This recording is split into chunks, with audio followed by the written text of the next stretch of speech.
This video is on R programming.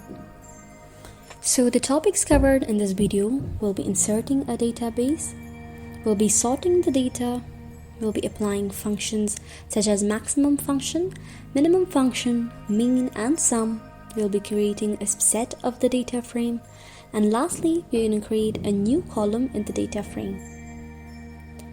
So firstly we're going to insert a database, and for that I've opened my file and I've downloaded this, and my file is about Disney movies total gross income.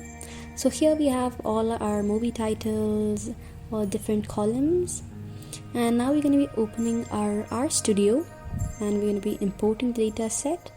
So for that we select the text reader option, and here we can either browse a file or we can copy and paste the file location.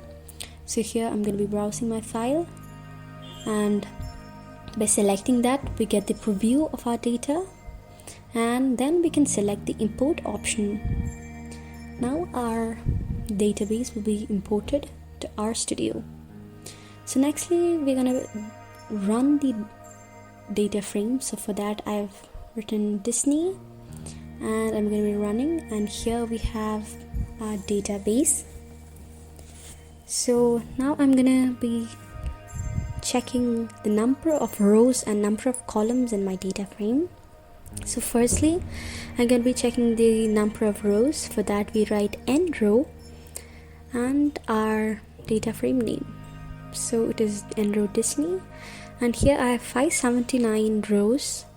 And nextly I'm going to be selecting I'm going to be checking the number of columns, and for that we write n col Disney, and here I have 6 columns. And lastly I'm going to be checking the column names. So here I'm going to be running it, and here we have our column names.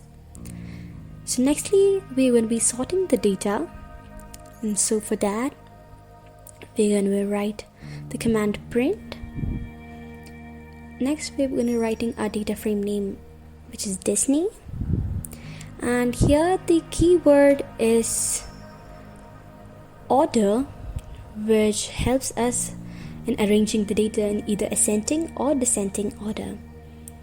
So here again we're going to write Disney, and we write the $sign so that we can access the different columns that are in our data frame. So I'm going to be selecting the total gross, and then I'm going to be selecting it in the decreasing, which is true, so that the total gross column comes in the decreasing order, and I'm going to be specifying it for the 5th and 6th column.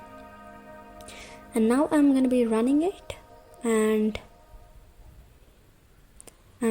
here we get our output. So next thing we're gonna do is we're gonna be applying the functions, and here I'm gonna be writing the max for finding the maximum, and again we're gonna write the $sign, and I'm gonna be checking the maximum of the total gross column, and the same applies for the rest of the functions. Now we write the mean, this Disney $sign, and we're going to be selecting total gross, and the same applies for sum as well.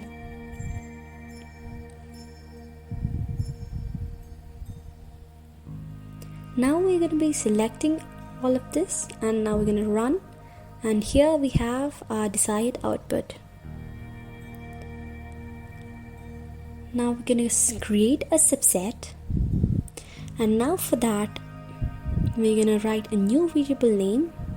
Here I've written sub Disney, which is equal to data.frame. This is the main keyword in this point.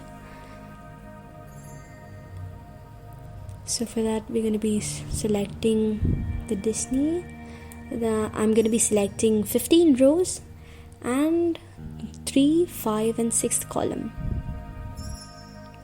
and we're going to again write sub Disney, and then we're gonna run this, and the output we get is this one.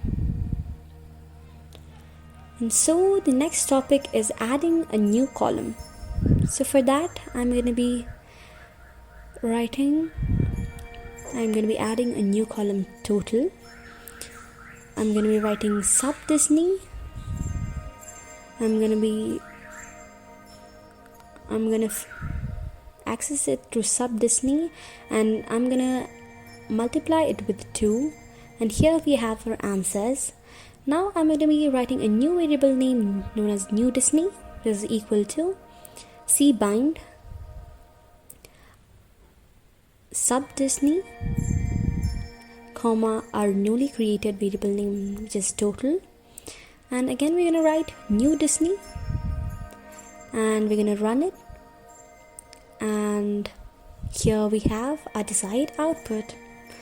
And that is all for this video, and I hope you enjoyed this video, and thanks for watching.